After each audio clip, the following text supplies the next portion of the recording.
Durante la educación primaria en México, se narra la historia de un pasado prehispánico que culminó con el gran imperio mexica, al cual, se dice, todos los otros grupos rendían tributo. En la imagen del libro de texto gratuito de educación básica de la Secretaría de Educación Pública, SEP, se sostiene que toda la vida cotidiana de este gran imperio giraba en torno a este templo mayor, cuyo modelo, presentado en la maqueta del museo, fue construido a partir de la éfrasis de numerosas fuentes coloniales. Así, desde la infancia se nos muestra en el libro de texto un modelo arquitectónico de proporciones monumentales basado en unas supuestas fuentes originales. Sin embargo, cuando el ritualístico aprendizaje de la historia nacional culmina con una visita al recinto, la visión que recibimos vía estas fuentes se ve fuertemente frustrada, por no decir totalmente comprometida. Hoy en día se puede observar, más que un monumento que domina el panorama de la ciudad, como presume la maqueta, una cicatriz de su paso. Ahí donde se nos prometía encontrar el templo mayor de la civilización mexica, apreciamos más bien su ausencia. Esta inquietante experiencia lleva a que nos preguntemos, ¿dónde quedó esa imagen de la maqueta? A esta pregunta el museo ofrece una reconfortante explicación. La falta de correspondencia morfológica entre el recinto y la maqueta se debe a que lo que observamos es únicamente una primera fase de construcción, un primer templo encima del cual se irían erigiendo uno tras otro múltiples templos mayores hasta llegar a aquel que vieron los conquistadores, el cual, como una cebolla, cubría todas las otras capas. La historia oficial afirma que en 1978 se rescató el Templo Mayor, aquel que se correspondería con la imagen de la maqueta. Tan solo un mes después del hallazgo del monolito identificado como Coyolxauhqui por los trabajadores de la Compañía de Luz y Fuerza del Centro, el Instituto Nacional de Antropología e Historia lanzó oficialmente el proyecto Templo Mayor. Sin embargo, podría decirse que el Templo Mayor ya había sido encontrado, pues hacia fines del siglo XIX se hallaron restos de edificaciones prehispánicas que llevaron a arqueólogos como Leopoldo Batres, Manuel Gamio, Emilio Cuevas, Hugo Muédano y Elma Estrada Balmori a realizar numerosas exploraciones del emplazamiento. ¿Por qué entonces, si ya se conocía la ubicación del Templo Mayor, si ya en 1914 y en 1933 habían desenterrado partes de su estructura, la fecha emblemática que se repite para marcar su encuentro es 1978? ¿Y por qué se destaca siempre el crédito de los trabajadores de Luz y Fuerza, por lo demás anónimos, como los descubridores imprevistos, y no a estos otros arqueólogos? ¿Qué cambió en 1978? El entonces presidente, José López Portillo, era un apasionado de la historia de México, sobre todo del período prehispánico. Entre los libros de su autoría está una historia de la conquista de México titulada Ellos vienen y una novela sobre Quetzalcóatl titulada homónimamente. Por ello, no es de sorprenderse que bajo su mandato se emitiera el decreto presidencial que dio pie a la polémica demolición de una serie de edificios en el centro histórico de la Ciudad de México, con la cual dio inicio el proyecto Templo Mayor. Sobre esto, dijo: aquel 28 de febrero de 1978, sentí pleno y redondo el poder. Podía, por mi propia voluntad, transformar la realidad que encubría raíces fundamentales de mi México, precisamente en el centro original de su historia, místico ámbito de su tragedia dialéctica, aún no resuelta. Se me aparecía como la oportunidad de tránsito para propiciar su integración, por lo menos como símbolo. Ponerle una plaza cuata a la de la colonia, al zócalo de nuestra independencia, para que todos los mexicanos entendamos que venimos del Omeyocan, admitiendo la mezcla como condición y fuerza de origen y destino. El Templo Mayor surgió entonces por voluntad presidencial, como el símbolo que sostendría la visión nacional del mestizaje de López Portillo sobre su México, visión que estaría a su vez sostenida por aquella noción monolítica e idealizada de un glorioso pasado prehispánico. Con aquel poder incuestionable de la figura presidencial, López Portillo podía transformar la realidad del país, una realidad que en los hechos no se vería beneficiada por su mandato. Era la oportunidad de materializar aquello que nombró su misión pendiente, la patria. El descubrimiento era, en sus palabras, la clave mágica de un espacio que rescatar. Escribe que se trataba de descubrir, sacar a la luz, darle otra vez dimensión a las proporciones centrales de nuestro origen. Lo que llama la atención del carácter épico y misional de sus palabras es la arbitrariedad que parecen denotar, la capacidad manifiesta de poner un templo por sentir lo necesario, para rescatar el espacio y redimir tiempos nuestros. Entonces, podríamos decir que como idea de hito nacional, el Templo Mayor se proyecta a priori sobre los restos arqueológicos desenterrados en el siglo XX. Otro libro de su autoría que nos permite seguir especulando sobre la naturaleza de este descubrimiento es Don Q, un diálogo ficcional entre el todavía futuro presidente y su así llamado alter ego, en el cual expresa sus ideas sobre los que llama sentimientos quetzalcóicos. Su tono teleológico parece invocar una suerte de futuro retorno de ese mundo indio idealizado a través del cual se llegaría cristianamente a la salvación, al paraíso mestizo. Pepete, como lo apoda Don Q, se prepara en esta historia para asumir el papel mesiánico de su destino. Entre las enseñanzas de Don Q están aquellas sobre la memoria, la imaginación y el llamado principio de generación artificial del tiempo, que es el pleno derecho a sacarles a los sucesos tus propias consecuencias, y expresarte con ellas como mejor satisfaga tu vanidad, tu propia autoestimación o tu sincera vocación de emocionar a los otros. Parece ser precisamente esto lo que buscaba el presidente con el Templo Mayor: redimir tiempos nuestros mediante su generación artificial, poniendo el templo para satisfacerse y emocionar a los otros. Esta construcción identitaria de la nación mestiza, basada en un nuevo pasado prehispánico, será el motor de esta ficción. Piedra, idea y poder se conjugarían en este esfuerzo por fundar un templo mayor, como la quimera que cumpliría no solo las expectativas, sino las exigencias del Estado mexicano condensado en José López Portillo, el licenciado Pepete y sus delirios tlatoánicos. Entonces el templo es un rescate, o un montaje de un rescate. Así, mientras en una cavidad del espacio tónico la descuartizada guiaba a los trabajadores de luz y fuerza dentro de la acequia, en las profundidades del Golfo de México, el pozo Iztoc I aseguraba la riqueza de la nación.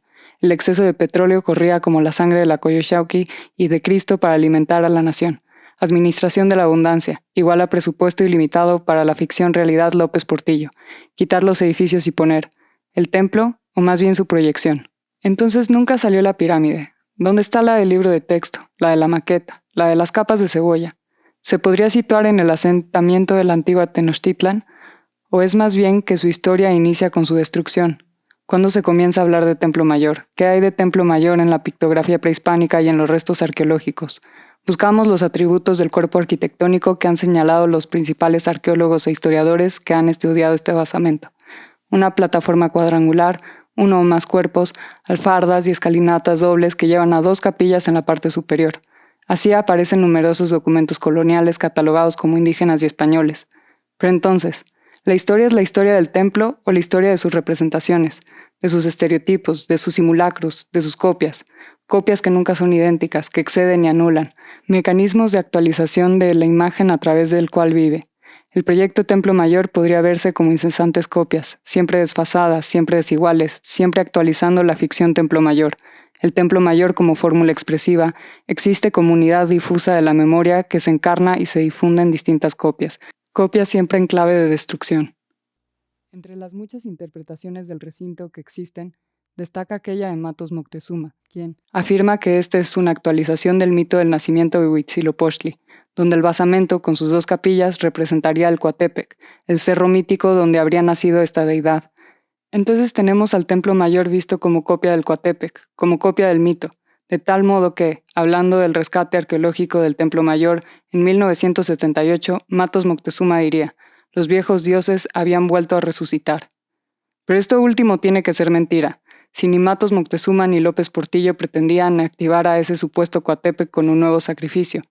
¿Y qué no se le puede dar sentido a estos objetos mexicas sin recurrir a Sagún, un fraile que estudiaba a esa cultura con fines evangélicos de inculturación de la fe? ¿Qué se resalta y qué se copia realmente cuando el rescate depende del museo y del libro de texto, cuando el templo ya no copia lo que decían que debía copiar, es decir, el mito? ¿Y por qué hablar de reproducción del mito, de copia y original, cuando la ontología desde la cual se produjo el edificio muy seguramente no veía ni el sacrificio ni el templo en estos términos? Entonces, ¿qué hay de Templo Mayor entre estos restos arqueológicos? Volvamos a la estructura, la del libro de texto, la que decíamos que no estaba. Desde las alturas podemos ver 7 veces repetido el siguiente patrón arqueológico. Los restos de un muro envuelven los restos de otro. Lo que queda de una capa de templo rodea lo que queda de otra, formando un elegante conjunto. ¿Qué son estas capas? Los arqueólogos dicen que era una práctica mesoamericana el que un gobernante construyera su propio templo sobre las bases del anterior. Los mesoamericanos, dicen, respetaban la forma del basamento. Por lo tanto, esta práctica podría considerarse una forma de construcción que imita y anula a la vez su base. Así, podríamos decir que la imagen pervive. Es una forma de copia-destrucción. Además, esta práctica permite a los arqueólogos pensar que se conservó la forma hasta la última etapa, la etapa que habría sido vista por Cortés y destrozada posteriormente. Entonces tendríamos entre nosotras una primera etapa en el proyecto Templo Mayor, un original. Esto confirma la maqueta y la réplica. Así nace el esquema que formula una imagen ideal que deja a un lado las diferencias entre fuentes. Este esquema dice algo sobre lo prehispánico, o esta ansiedad que lleva a la configuración del diagrama, más que una ansiedad científica, es una ansiedad pedagógica y nacionalista de poder asir el templo, de poder decir antes de 1521, como sello de autenticidad de un pasado prehispánico ideal. 1521. El templo mayor existe en su destrucción.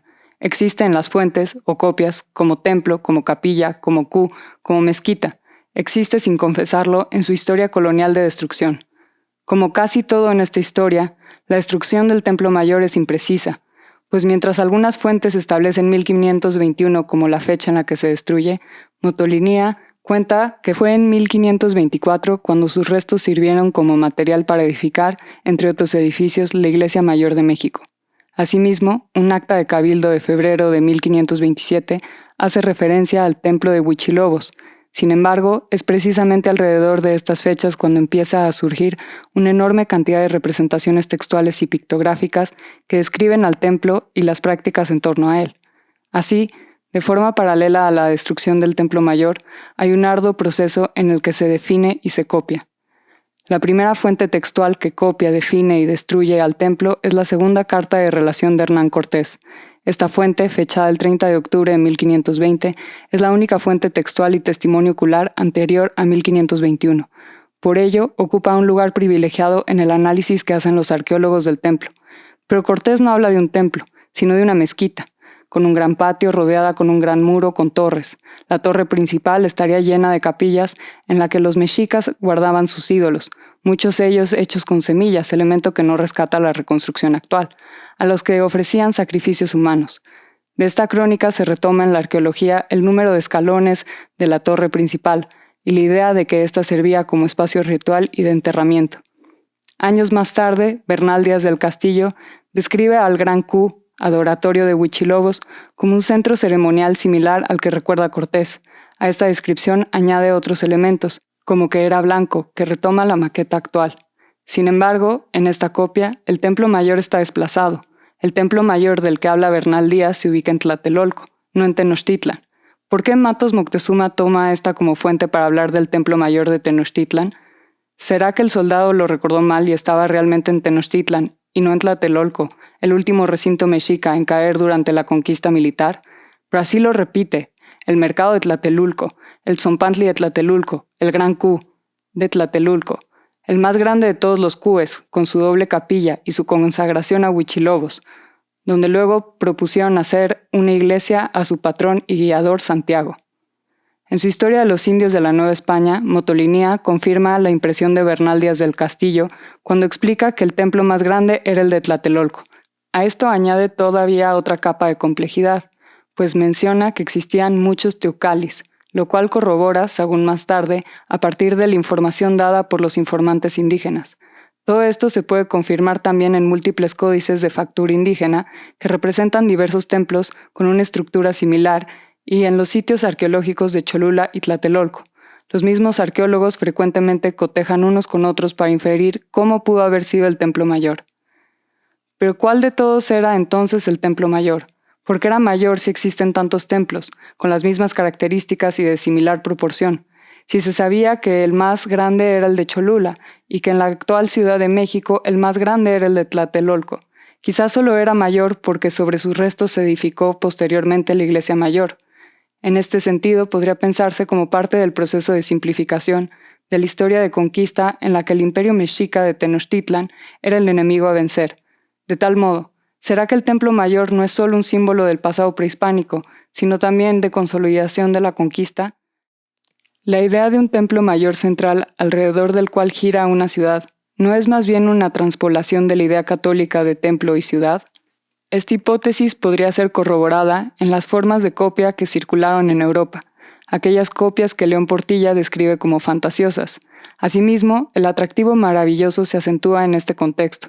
En las descripciones de las casas, las estatuas del Templo Mayor parecen cobrar vida, y en Hernández, lo que llama el Cerólofo, nombre de una columna romana en Constantinopla, de la antigua Tenochtitlan, se presenta cubierta de bóvedas superpuestas que recuerdan a un paisaje oriental. De tal modo que, en las copias de las cortes europeas, el Templo Mayor es único, central y maravilloso. Incluso en mapas como el de Nuremberg, aparece un único templo al centro. Así, podremos pensar que el Templo Mayor en este contexto sirve como un marcador cartográfico que define a una cultura maravillosa a la vez que marca su fin. Las representaciones que hoy se conservan vienen de muchos lugares. Algunas de ellas datan del periodo prehispánico, pero la gran mayoría son posteriores a la llegada de los europeos. ¿Cómo se usan estas imágenes? ¿Qué tipo de pruebas son? Casi todas ellas coloniales, muchas de ellas europeas. ¿Qué noción pueden tener de lo que fue el Hueyteocalli? Los problemas son muchos. Primero está la enorme discrepancia que existe entre las representaciones del recinto en los códices, incluso entre aquellos de la misma familia o a veces dentro del mismo códice, tal como lo han demostrado Alfredo López Austin y Leonardo López Luján, pues reconocen que son imágenes modélicas y no copias fieles de la realidad, y las describen en términos de inconsistencias, descuidos en la ejecución, inversiones, omisiones, defectos, supresión y estilización extrema. Curiosamente, León Portilla opina algo similar sobre las imágenes europeas, las cuales califica como fantasiosas, extravagantes, absurdas, desbordadas, aberrantes e imaginativas. Juzga también a los grabadores por no conocer aquello que buscaban representar, a pesar de que lo mismo podría decirse de muchos de los tlacuilos del siglo XVI. Para León Portilla, estas son imágenes distorsionadas, pues opina que durante esos años en Europa se desconocía la forma y el sentido verdaderos del gran templo y de la organización social, política y económica de los mexicas. Pero ¿cuál es esa forma y sentido verdaderos? ¿Los conocemos ya? ¿Cómo? ¿Cómo podemos marcar la línea entre el desborde o la estilización, la imaginación o la inconsistencia y la verdad de un lugar que solo conocemos a través de esas mismas copias? Copias absurdas, extravagantes, descuidadas y suprimidas. ¿Cómo podemos saber qué es lo que se excede y qué es lo que se suprime? Borrar las diferencias no es un juego inocente, y lo que es más, ¿cómo se elige un centro? Las capas de la cebolla se van pelando, desechando y reconstruyendo. Una copia que crea otra copia, que nos deja, como dice el cantar náhuatl, por herencia una red de agujeros. ¿Qué hacer con tantas imágenes? ¿Quién decide, en su ansiedad, cómo saldar la tensión? Lo que es más sorprendente, los propios López Austin y López Luján reconocen que no es posible conocer exactamente cómo era el Templo Mayor, ni a partir de los restos arqueológicos ni de las fuentes pictográficas. Pero ahí está la maqueta, el templo de la descuartizada, el descubrimiento. Ahí mismo, junto a las palabras de los investigadores, nos muestran el esquema de las capillas, el diagrama idéntico a la imagen del templo configurada en la forma de la maqueta, con sus vanos, jambas y dinteles. ¿Cómo se puede conocer algo que no se tiene realmente y tenerlo si no se conoce? La llaman reconstrucción ideal. ¿Pero qué pasa con esa idea? ¿Por qué idealizar? Esa maqueta tiene autora y tiene historia. Los dibujos hechos por el arquitecto Ignacio Marquina, antiguo director del INAH, para su libro Arquitectura Prehispánica de 1951, fueron recuperados por Carmen Carrillo de Antúnez para construirla en 1969. Escribió: consideré con entusiasmo la importancia que este trabajo tendría al presentar en forma objetiva y llena de colorido la magnífica arquitectura prehispánica y dar una idea más clara a mexicanos y extranjeros y sobre todo a los niños de las escuelas del país de la forma en que se desarrollaba la vida dentro del recinto en aquellos tiempos. Es esa la maqueta ofrecida en el sitio arqueológico, en la Sala Mexica del Museo Nacional de Antropología, en el Metro de la Ciudad de México, en los libros de texto gratuitos de la SEP y en decenas de otros. La maqueta que ha servido de base para escenarios de películas y videojuegos, y que ahora está en el Zócalo de la ciudad. Así, la copia de Marquina Antúnez, la más viva de todas, vive una y otra vez como original de una serie de copias, y como copia a su vez de originales que, como hemos visto, no son más que copias al mismo tiempo. La imagen se reproduce y con ello el símbolo que quiere ser enseñado con un gesto López Portillesco. la manera objetiva, la manera más clara, que en su claridad niega el propio templo Huayteocalli, al Q como red de agujeros. Lo niega en la medida que ningún testimonio ocular lo describe en esos términos, y los restos arqueológicos no permiten afirmar cómo ha hecho la imagen.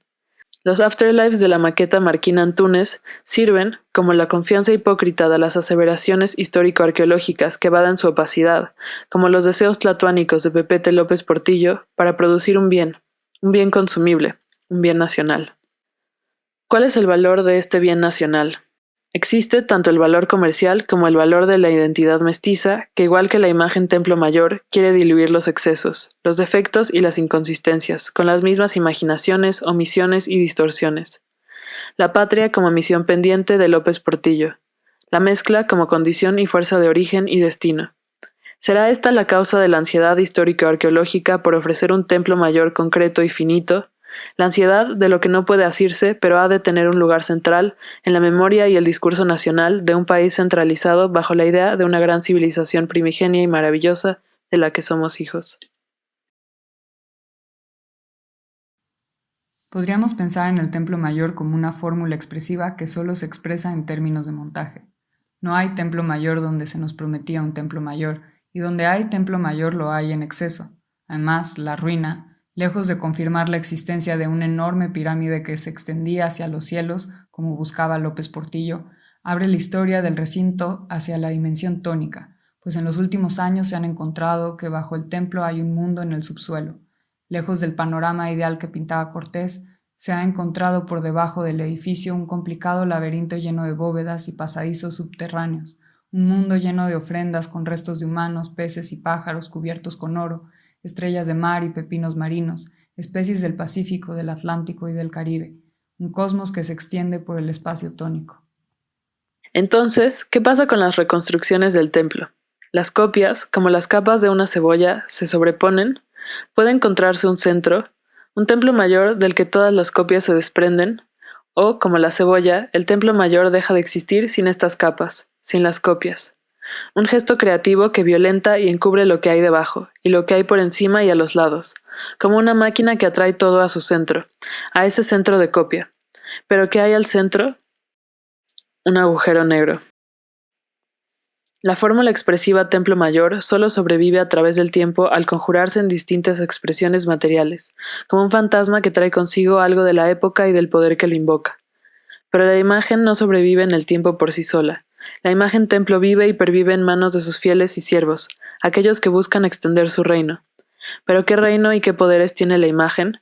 ¿Qué hace el Coatepec Cebolla como agujero negro? Hace que las cosas que están en su horizonte de sucesos dejen de flotar y las trae al suelo. ¿Las absorbe? No, las deforma, las espaguetiza hasta su límite.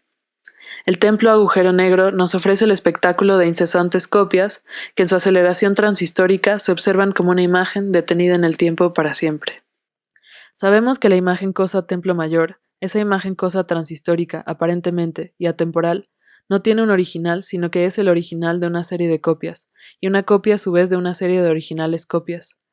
Es en ese movimiento de retroalimentación positiva que en el acto de reiteración vuelve real al México prehispánico como el idílico mundo indio de los sentimientos quetzalcóicos de Pepete y de tantos otros estadistas que forjaron a ese México que viaja a través de los siglos.